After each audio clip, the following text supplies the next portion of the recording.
السلام علیکم ناظرین، موڈ آن ہے چینل میں ہم آپ کو خوش آمدید کہتے ہیں۔ ناظرین، اس ویڈیو میں آپ کے ساتھ دلچسپ واقعہ بیان کریں گے، تو اس کے ساتھ ہی آج کی کہانی کا آغاز کرتے ہیں۔ ایک آدمی شادی کی تلاش میں بہت دور نکل گیا۔ شادی کی عمر چلی گئی، کوئی بھی عورت اس سے شادی کرنے کے لیے تیار نہیں تھی۔ آدمی بہت شریف تھا، کبھی امانت میں خیانت نہیں کرتا تھا۔ اس کی شرافت کی وجہ سے ایک نوجوان لڑکی نے اس سے شادی کرنے کا فیصلہ کر لیا، مگر اس لڑکی نے شادی کی 2 شرائط رکھ دی۔ ایک شرط یہ رکھی کہ آدمی ہمیشہ نوجوانوں کی صحبت میں رہے گا۔ دوسری شرط یہ تھی کہ جب بھی گھر میں داخل ہوگا تو دیوار کے اوپر سے جمپ لگا کر آئے گا۔ مرتا کیا نہ کرتا، آدمی نے دونوں شرائط اسی وقت قبول کر لیں۔ شادی کے بعد آدمی روز نوجوانوں کی صحبت میں جاتا تھا۔ نوجوان ہنسی مذاق کرتے، گپ شپ کرتے، آدمی کا موڈ ایک دم تازہ ہو جاتا۔ واپسی پر آدمی شرط کے مطابق دیوار کے اوپر چھلانگ لگا کر گھر میں داخل ہوتا۔ ایک دن آدمی نوجوانوں کے پاس جا رہا تھا کہ اچانک اسے بچپن کا دوست راستے میں مل گیا۔ دونوں کافی عرصے کے بعد ایک دوسرے سے ملے تھے۔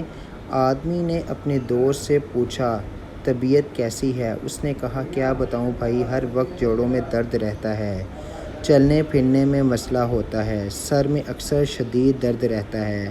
وہ جیسے جیسے اپنے دوست کی باتیں سنتا گیا، اس کا مورال نیچے ہوتا گیا، کیونکہ عمر تو دونوں کی ایک ہی جتنی تھی۔ اپنے دوست سے ملنے کے بعد وہ واپس اپنے گھر روانہ ہوا۔ راستے میں اسے کمر میں درد محسوس ہونے لگا اور جوڑوں میں درد ہونا شروع ہو گیا۔ اب جب وہ اپنے گھر کے پاس پہنچا تو دیوار سامنے تھی، مگر اس دفعہ اسے یہ چھوٹی سی دیوار 2 منزلہ عمارت محسوس ہو رہی تھی، لیکن اس نے ہر حال میں دیوار کے اوپر سے چھلانگ لگانی تھی، کیونکہ بڑی مشکلوں سے اسے بیوی ملی تھی۔ اس نے ہمت کر کے چھلانگ لگائی، مگر منہ کے بل گر پڑا اور چلانے لگا۔ ہائے مر گیا میں! بیوی بھاگتی ہوئی آئی اور کہنے لگی، آج ضرور کسی بوڑھے کی محفل میں گئے ہوگے۔ اخلاقی سبق: انسان اتنا عمر سے بوڑھا نہیں ہوتا جتنا ماحول سے ہوتا ہے۔ ہمارے ارد گرد کا ماحول ہم پر بہت گہرا اثر ڈالتا ہے۔ اکثر یہ دیکھا گیا ہے کہ جو لوگ بچوں میں گھل مل کر رہتے ہیں وہ ذہنی اور جسمانی طور پر فٹ رہتے ہیں۔ ایک مثبت سوچ انسان کی شخصیت کو نکھارتی ہے اور انسان کے نئے جوہر سامنے آتے ہیں، جبکہ ایک منفی سوچ انسانی خوبیوں کو مفلوج کر دیتی ہے۔ اس کے ساتھ ہی کہانی کا اختتام کرتے ہیں۔ اگلی کہانی میں دوبارہ ملیں گے۔ اللہ حافظ۔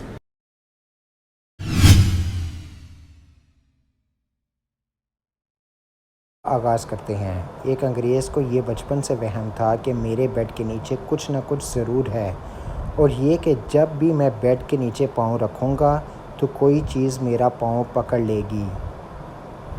وہ ایک ماہر نفسیات کے پاس گیا اور کہا کہ مہربانی کر کے میرا علاج کیجیے، ورنہ میں اس وہم سے بیڈ کے نیچے سے نہیں اتروں گا اور مر جاؤں گا۔ ماہر نفسیات نے کہا کہ میں آپ کا علاج کروں گا، مگر ایک شرط ہے۔ گورے نے پوچھا، کون سی شرط؟ ماہر نفسیات نے کہا، آپ کو پورا 1 سال تک علاج کروانا پڑے گا اور ہفتے میں 3 بار میرے کلینک پر وزٹ کرنا ہوگا۔ گورے نے پوچھا، آپ کی فیس کتنی ہے؟ ماہر نفسیات نے کہا، $200 ایک وزٹ کا۔ گورا کچھ دیر خاموش رہا اور پھر کہا کہ ٹھیک، میں سوچ کر بتاؤں گا۔ ماہر نفسیات کئی دن تک انتظار کرتا رہا، مگر انگریز اس کے پاس نہ آیا۔ 1 سال بعد کسی فنکشن میں انگریز اور ماہر نفسیات کی آپس میں ملاقات ہوئی۔ ماہر نفسیات نے پوچھا، تم علاج کے لیے دوبارہ کیوں نہیں آئے تھے؟ مجھے ایک پاکستانی دوست ملا تھا، اس نے میرا ایک برگر اور ایک بوتل میں علاج کر ڈالا اور آپ سے علاج کروانے کی فیس سے میں نے نئی گاڑی خرید لی۔ ماہر نفسیات نے کہا، ایسا کیسے ممکن ہے کہ ایک برگر اور ایک بوتل میں علاج ہو سکے؟ تمہارے پاکستانی دوست نے تمہارا کیسے علاج کیا؟ انگریز نے کہا کہ پاکستانی دوست نے مجھے مشورہ دیا کہ بیڈ کو بیچ ڈالو اور فرش پر گدا رکھ کر سو جایا کرو۔ اور اس کے ساتھ ہی کہانی کا اختتام کرتے ہیں۔ اگلی کہانی میں دوبارہ ملیں گے۔ اللہ حافظ۔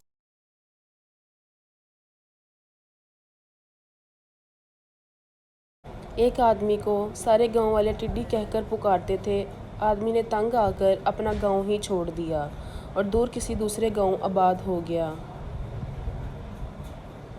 آدمی نے اپنی بیوی سے کہا کہ ادھر لوگ مجھے ٹڈی کہتے تھے مگر اس گاؤں کے لوگ مجھے اپنا پیر بنا لیں گے۔ بیوی نے حیران ہو کر پوچھا، ایسا کیسے ممکن ہے؟ آدمی نے بیوی سے کہا کہ جاؤ چودھری کے گھر سے اس کی بیٹی کا سونے کا لاکٹ چوری کر کے لے آؤ۔ جب اس کی بیوی چودھری کی بیٹی کا لاکٹ چوری کر کے لے آئی تب اس نے دوبارہ اپنی بیوی کو چودھری کے گھر بھیجا اور کہا کہ چودھری سے کہو میرا شوہر یہ بات معلوم کر سکتا ہے کہ آپ کی بیٹی کا لاکٹ کہاں ہے۔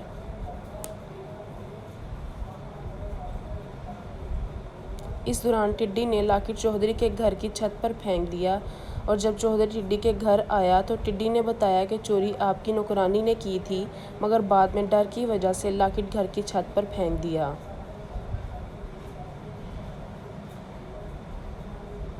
چودھری نے اپنے گھر کی چھت پر دیکھا تو لاکٹ پڑا تھا۔ گاؤں کے لوگ ٹڈی کو بڑا پیر سمجھنے لگے مگر چودھری کو شک تھا کہ یہ آدمی فراڈی ہے۔ گاؤں کے سب لوگوں نے چودھری سے کہا کہ اگر یہ فراڈی ہے تو آپ کی بیٹی کا لاکٹ کیسے ملا آپ کو؟ گاؤں میں اسی طرح کا ایک اور واقعہ ہوا، تب بھی ٹڈی کا تکا چل گیا۔ گاؤں کے لوگ ٹڈی کے مرید بن گئے مگر چودھری نے کہا میں اس آدمی کا جھوٹ ثابت کروں گا۔ چودھری نے پورے گاؤں والوں کو ایک جگہ جمع کیا۔ چودھری نے کہا کہ اگر اس آدمی نے بتا دیا کہ میرے ہاتھ میں کیا ہے تو میں اس کا مرید بن جاؤں گا۔ یہ کہہ کر چودھری نے ایک ٹڈی دیکھی۔ چودھری نے اسے پکڑنے کی کوشش کی مگر وہ ہاتھ نہ آئی۔ دوبارہ پکڑنے کی کوشش کی مگر پھر بھی ہاتھ نہ آئی۔ تیسری کوشش پر وہ ٹڈی پکڑی گئی۔ چودھری نے ٹڈی کو اپنی مٹھی میں بند کیا اور لوگوں کے ہجوم کی طرف چل پڑا اور اس آدمی سے پوچھا کہ بتاؤ میری مٹھی میں کیا ہے؟ اگر تم نے بتا دیا تو میں تمہارا مرید بن جاؤں گا۔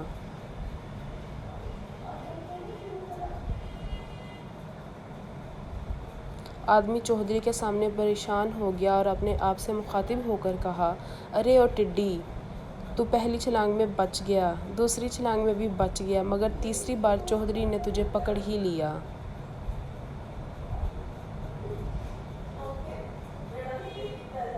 یہ سن کر چودھری اس کے قدموں میں گر گیا اور کہا کوئی مانے یا نہ مانے مگر آج سے تو میرا پیر و مرشد ہے اور میں آپ کا پکا مرید ہوں۔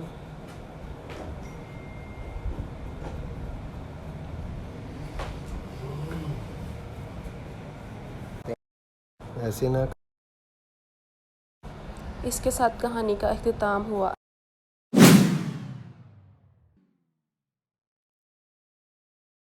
سبسکرائب کر لیں۔ آج کی سٹوری کا آغاز کرتے ہیں۔ 2012 میں شمالی فرانس کے کچھ شہد سازوں کی پالتو مکھیوں نے اچانک سے نیلے اور سبز رنگ کا شہد بنانا شروع کر دیا۔ شہد کی یہ نیلی اور سبز رنگت واضح اور شوق تھی۔ اس سے قبل کسی نے آج تک نیلا یا ہرا شہد نہیں دیکھا تھا اور اس واقعے نے شہد سازوں کو حیرت و تشویش میں مبتلا کر دیا۔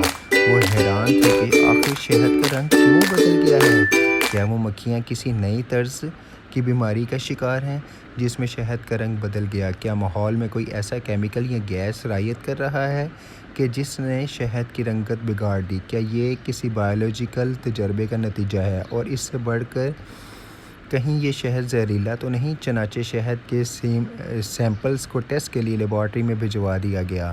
لیبارٹری میں اس منفرد شہد کے منفرد شہدوں کے تجزیے کے بعد یہ نتیجہ اخذ کیا گیا کہ یہ شہد محفوظ اور قابل استعمال ہے۔ اس کے استعمال میں کوئی قباحت نہیں۔ چپکنے پر اس شہد کا ذائقہ تو عام شہد سے بھی کہیں زیادہ لذیذ نکلا، لیکن وجہ کا تعین اب تک باقی تھا۔ نیلے اور سبز شہد کی پروڈکشن کے سب سے زیادہ واقعات ری بیلی ویلی نامی قصبے میں ہو رہے تھے۔ اسی قصبے کے نزدیک ایک بائیو گیس پلانٹ بھی قائم ہے۔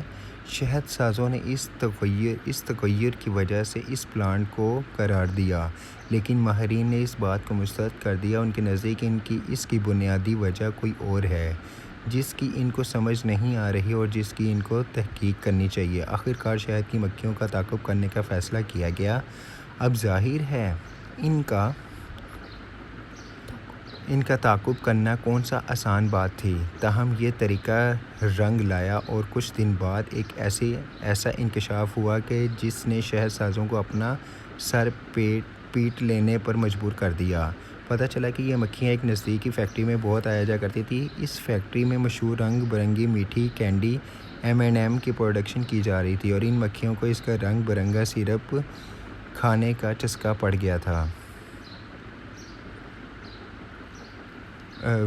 چکا تھا۔ یہ چٹوری مکھیاں اب پھولوں کا رس چوسنے یا شہد سازوں کا فراہم کردہ مخصوص شیرہ پینے کی بجائے روزانہ جا کر کینڈی سیرپ پلا کر آیا کرتی تھیں، اور اس کے اثرات براہ راست شہد کی رنگت و گاڑھے پن پہ پڑ رہے تھے۔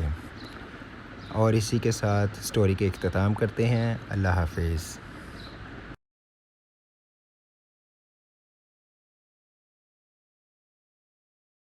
ایک آدمی کو قتل کے الزام میں موت کی سزا سنا دی گئی۔ پھانسی سے ایک دن قبل اس شخص نے اپنی ماں سے ملنے کی خواہش کا اظہار کیا۔ ماں کو بھی اپنے بیٹے سے آخری بار ملنے کا موقع ملا۔ اس آدمی کی آخری خواہش پوری کی گئی اور اپنی ماں سے ملوایا گیا۔ دونوں ماں بیٹا آپس میں گلے مل کر رو رہے تھے کہ اچانک اس آدمی نے ماں کے کان پر زور سے کاٹا۔ اس کی ماں نے زور سے چیخنا شروع کر دیا، کیونکہ اس نے پوری طاقت سے کان پر کاٹا تھا، جس کی وجہ سے کان سے خون بہنے لگا۔ پولیس نے بہت کوشش کی اس کو ماں سے دور کرنے کی، مگر اس نے ماں کو نہ چھوڑا۔ آخرکار پولیس نے کرنٹ لگا کر آدمی کو دور کیا، مگر اس دوران آدمی نے اپنی ماں کو عیب دار بنا دیا اور آدھے کان سے محروم کر دیا۔ استغفر اللہ۔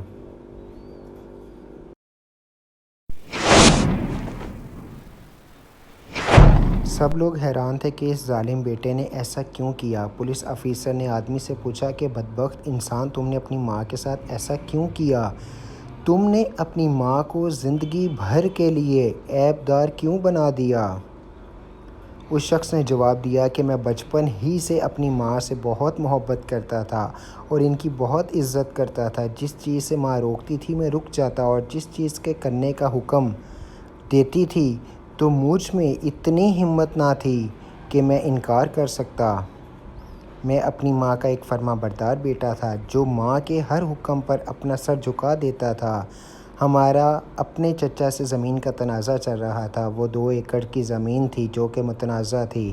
میں لڑائی جھگڑا نہیں چاہتا تھا، اس لیے میں نے آپس کے معاملے کو حل کرنے کے لیے زمین کا پرانا ریکارڈ پٹواری سے منگوایا، اور پھر پٹواری کے مطابق 2 ایکڑ کی زمین میرے چچا کے حصے میں آ رہی تھی۔ میں نے گھر آ کر ماں کو بتایا تو ماں نے کہا کہ کسی دوسرے پٹواری سے رابطہ کرو، اس پٹواری کو تمہارے چچا نے خرید لیا ہے۔ دوسرے پٹواری نے بھی زمین کا پرانا ریکارڈ چیک کیا تو اس نے بھی یہی کہا کہ 2 ایکڑ زمین تمہارے چچا کے حصے میں ہی آتے ہیں۔ میں نے گھر جا کر سب معاملہ اپنی ماں کو بتایا تو ماں نے کہا تمہارا چچا سب لوگوں کو خرید لیتا ہے، یہ 2 ایکڑ تمہارے مرحوم باپ ہی کے تھے جن پر تمہارے چچا نے قبضہ کر رکھا ہے۔ میرے دل میں چچا اور اس کے بیٹوں کے خلاف نفرت بڑھتی جا رہی تھی۔ میں حقیقت کو تلاش کرنے کے لیے اپنے گاؤں کے بزرگوں سے بھی پوچھتا تھا تو وہ یہی کہتے تھے کہ یہ 2 ایکڑ تمہارے چچا کے ہی ہیں، مگر جب میں گھر آتا تو ماں یہی کہتی کہ سارا گاؤں ہم سے حسد کرتا ہے اور سب تمہارے چچا سے ملے ہوئے ہیں۔ میرے لیے میری ماں سب سے بڑھ کر تھی۔ مجھے اپنی ماں سچی اور باقی سب لوگ جھوٹے محسوس ہوتے تھے۔ مجھے سب گاؤں والوں سے بھی نفرت ہونا شروع ہو گئی تھی۔ ایک دن چچا اور اس کے بیٹوں نے اس زمین میں پانی لگایا تو میری ماں کو خبر ہوئی تو اس نے مجھے کہا کہ جاؤ اور اپنے حق کے لیے لڑو۔ مجھے بہت غصہ آیا اور غصے میں مجھے کچھ نظر نہیں آ رہا تھا۔ میں نے گن اٹھائی اور جا کر اپنے چچا اور چچا کے 2 بیٹوں کو مار دیا۔ سب گاؤں والے مجھ پر تھو تھو کرنے لگے کہ تم نے ناحق قتل کیا ہے۔ عدالتی تحقیق سے بھی یہی ثابت ہوا کہ زمین میرے چچا ہی کی تھی، مگر میں نے اپنی ماں کا فرمانبردار بیٹا تھا، میں نے اس کا حکم کیسے ٹال سکتا تھا؟ تو نتیجہ یہی ہوا کہ میری ماں کی وجہ سے میری دنیا اور آخرت برباد ہو گئی۔ میں نے کان پر اس لیے کاٹا کہ جب لوگ میری ماں سے آدھے کان کی وجہ پوچھیں تو میں لوگوں کو بتا سکے کہ میرے بیٹے نے میرے ساتھ ایسا کیوں کیا ہے۔ میں خود تو برباد ہو گیا مگر میں تمام بیٹوں اور بیٹیوں کو یہ نصیحت کرتا ہوں کہ والدین کا ادب ضرور کرو، مگر ان کی محبت میں اس قدر پاگل مت ہو جاؤ کہ سچ اور جھوٹ کی پہچان نہ رہے۔ اس کے ساتھ ہی کہانی کا اختتام